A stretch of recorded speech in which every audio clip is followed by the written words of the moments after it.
Assalamualaikum warahmatullahi wabarakatuh. Teman-teman, kembali lagi di channel YouTube saya, Khairun Imam.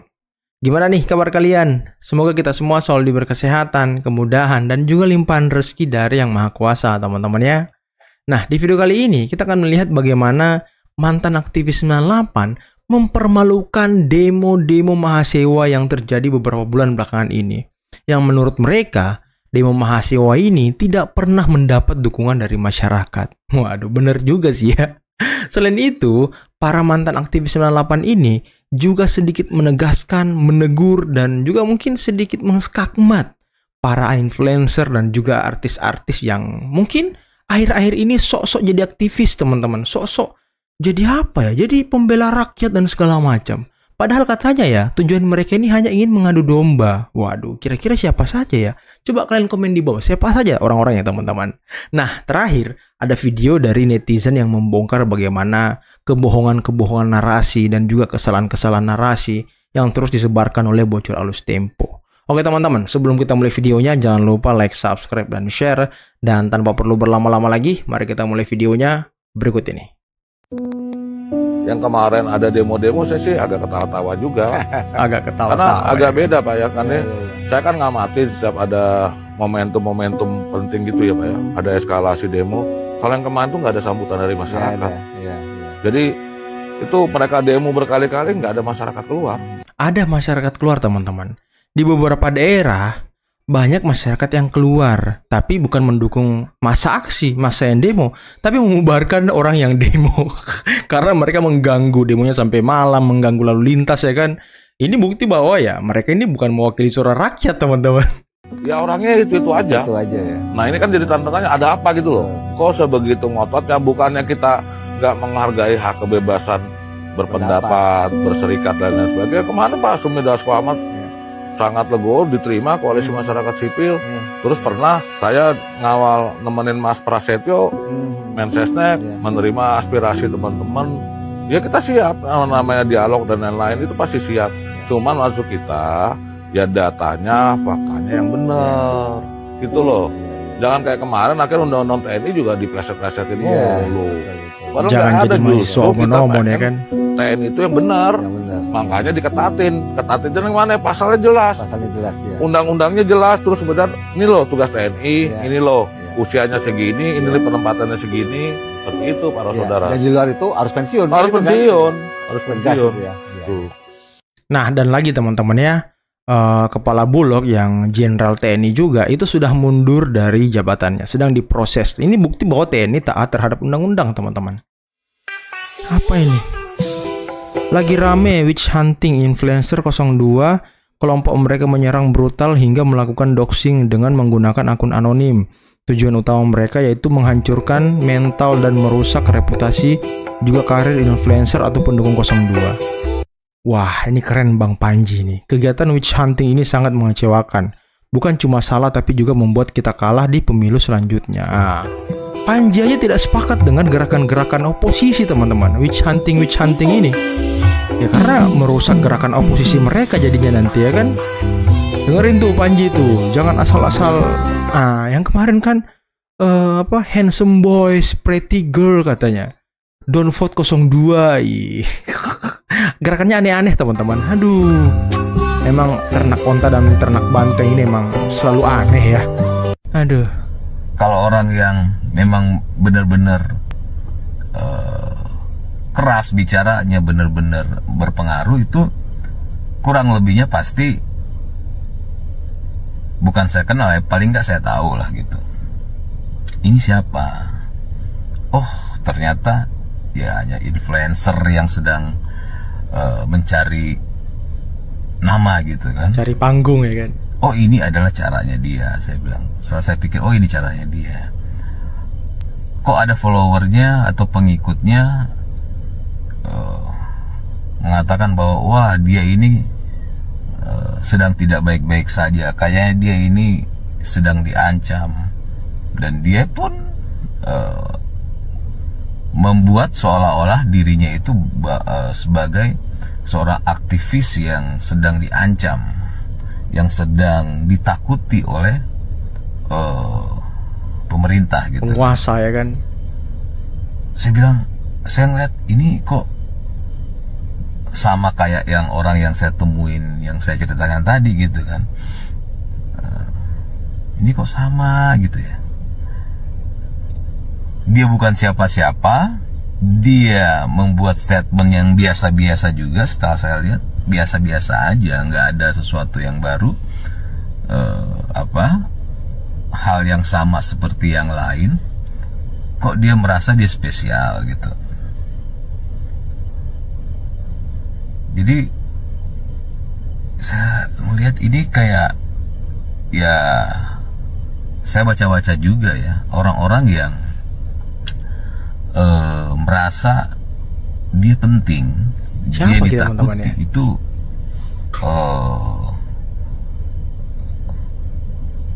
bisa dibilang penyakit juga, tapi apa ya bahasanya ya? Luhut marahi pengamat yang kritik Prabowo. Bentar, sebelum kita lanjut. Tadi influencernya siapa kira-kira teman-teman? Yang sok-sokan jadi aktivis gitu ya kan?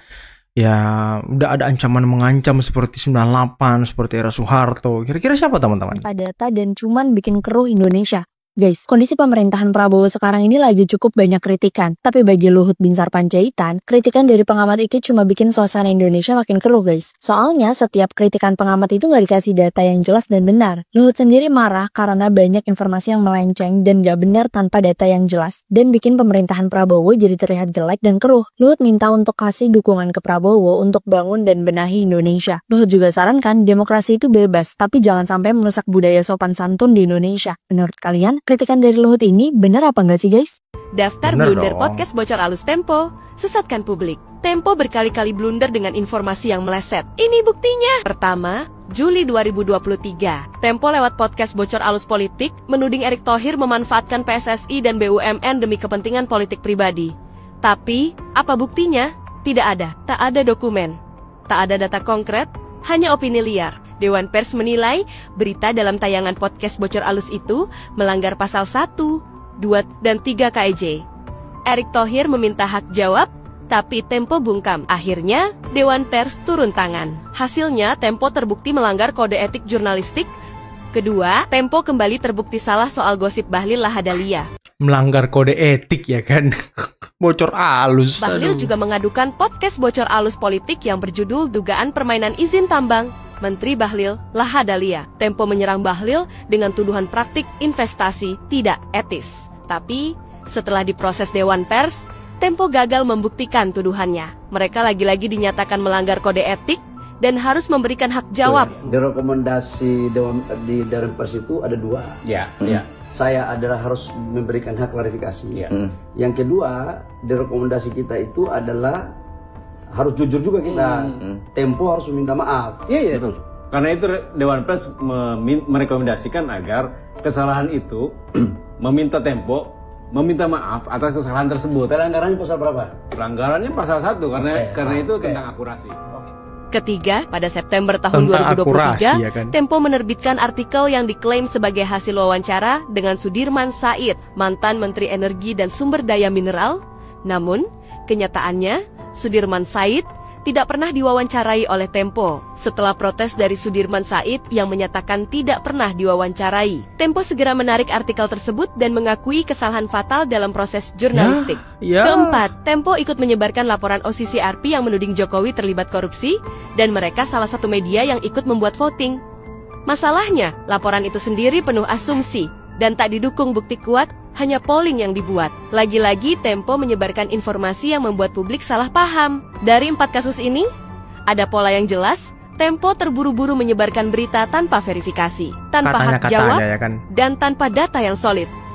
Ini Ramadan udah selesai ya, sudah selesai Ramadan. Nah, saya cukup memendam melihat konten-konten yang beberapa terakhir ini sebelum Lebaran ini muncul, ya, ketika bersama dengan aksi-aksi demonstrasi Mahasewa. Ada beberapa konten-konten yang saya pikir kurang ajar gitu loh. Tapi saya tahan karena kemarin bulan Ramadan. Apa itu? Ya mengenai, ya ada vandalisme lah, tulisan mengenai Pak Prabowo sama Teddy lah, love gitu ya. Kurang ajar itu. Kemudian ada konten-konten mengenai Ara sama si Teddy yang pegangan tangan. Itu kurang ajar loh. Aktivis-aktivis sekarang ini yang saya lihat kok adabnya nggak asik banget loh pertarungannya. Pertarungannya melalui apa? Meme fisik, bukan adu gagasan, adu program, kemudian adu strategi yang lain gitu. Ya, ini udah jahat. lebih lucu gitu. Udah jahat Dan mereka. saya pikir orang-orang seperti ini, aktivis yang seperti ini salah jalan gitu. Ya pertarungan nggak begitu jadi aktivis, nggak baik seperti itu. Walau bagaimanapun kita bertarung, toh yang memimpin saat ini secara konstitusional adalah Pak Ya, Prabowo. Pak Prabowo, betul. Mas Gibran. Dan kita menghina begitu dengan cara-cara seperti itu. Dibilang homo, itu ya, gay lah, apa segala macam. Dan saya tandain itu. Konten-konten seperti itu saya tandain akunnya Bang, mana tandain, aja. Bang. Lihat, tunggu pembalasan dari kita loh. Akun-akun yang seperti itu. Dan menurut saya teman-teman netizen yang 58% dan memang yang sekarang mendukung negara ini bersatu, ayo kita lawan tuh akun-akun seperti itu yang parah, itu nggak ada adab. Makanya mengatakan bahwa itu intimidasi, itu harus kita lihat kenapa itu dilakukan. Ya, tadi yang ingin saya katakan adalah ada nggak sih sesuatu yang terkait dengan praktek jurnalistik Tempo saat ini yang membuat mereka diancam? Saya lihat pemberitaan apa sih yang sedang ramai diangkat oleh Terakhir Tempo? kan masalah RUU TNI. RUU TNI, Iya. ya. Tapi kalau kita lihat dan kita baca dan kemudian kita dengarkan podcast Tempo sendiri, ancaman itu kan sebelum datang hari Kamis ya. Katanya si Cica, Francisca itu sebelum baru membukanya pada hari Jumat, ya. Pada hari Sabtu mereka sudah bikin bocor alus lagi, dan antara lain dalam bocor alus yang hari Sabtu itu, artinya si Cica muncul lagi, itu diangkat isu pengiriman kepala babi tersebut, dan mereka mengutarakannya dengan ketawa-ketawa, dengan fun sekali ya. fun sekali. Kan kita nggak bisa nutup-nutupi bahwa Cica sempat bilang bahwa mendingan kirim yang udah masak aja, dan kalau bisa kupingnya jangan dipotong, karena kuping itu makanan yang paling enak, kuping babi itu. Jadi tidak ada tuh kelihatan bahwa mereka tuh terancam oleh sesuatu. Ya. Nah teman-teman, itulah tadi beberapa video yang bisa kita simak, yang bisa kita saksikan pada kesempatan kali ini. Dan menarik ya, bagaimana aktivis-aktivis 98 ini sedikit mempermalukan gerakan-gerakan mahasiswa yang beberapa bulan ini itu sangat aktif melakukan aksi demonstrasi, teman-teman. Tapi sayangnya di beberapa daerah aksi mereka ini ya diserbu masyarakat, karena ya sudah mengganggu masyarakat, teman-teman. Masyarakat tidak senang dengan aksi-aksi mahasiswa ini yang sampai malam mengganggu lalu lintas. Orang capek pulang kerja mau istirahat diganggu oleh mahasiswa. Ya warga marah lah, teman-teman. Seperti di Makassar itu ya kan. Mahasiswa itu dipukul mundur oleh masyarakat ke kampusnya masing-masing. Luar biasa, masyarakatnya sudah lebih waras daripada mahasiswa ini, teman-teman. Dan lagi tadi Bang siapa namanya ya, aktivis 98 juga kalau nggak salah Bang ini. Ya sedikit apa ya, menyemprot apa-apa gitu, skakmat gitu ya kan, para artis-artis ataupun influencer-influencer yang sekarang ya sok-sok jadi aktivis gitu, sok-sok jadi simpul pergerakan rakyat gitu ya kan, padahal ya katanya sih cari panggung juga. Aduh, yang mana benar ini ya kan, jadi bingung juga nih teman-teman. Dan tadi bagaimana netizen membongkar blunder-blunder parah dari Tempo bocor alus sampai mendapatkan teguran dari Dewan Pers. Aduh, saya pikir infonya A1 semua gitu ya kan. Nggak ada yang omon-omon infonya. Rupanya ada info yang omon-omon dari mereka, teman-teman. Yang juga ya sampai ditegur sama Dewan Pers. Ini kan sangat disayangkan. Yang paling parah menurut saya tadi ya, mengupload berita wawancara Sudirman Said, padahal mereka tidak pernah mewawancari Sudirman Said. Apakah ini bisa dibilang pembohongan publik, teman-teman? Karena mereka menyebarkan hoax gitu ya kan. Waduh, luar biasa yang bocor halus ya. Dan tadi ya aksi-aksi mahasiswa yang vandalismenya itu sudah sangat kurang ajar kepada kepala negara, ya itu harus kita lawan, teman-teman. Itu sudah bukan kritik, itu sudah menghina harkat dan martabat kepala negara. Itu harus kita lawan. Dan nanti kita akan gempur mereka ya. Waduh. Oke teman-teman, mungkin cukup sekian dulu video kali ini. Jangan lupa like, subscribe, dan share videonya. Akhir kata, billahi taufiq wal hidayah. Wassalamualaikum warahmatullahi wabarakatuh.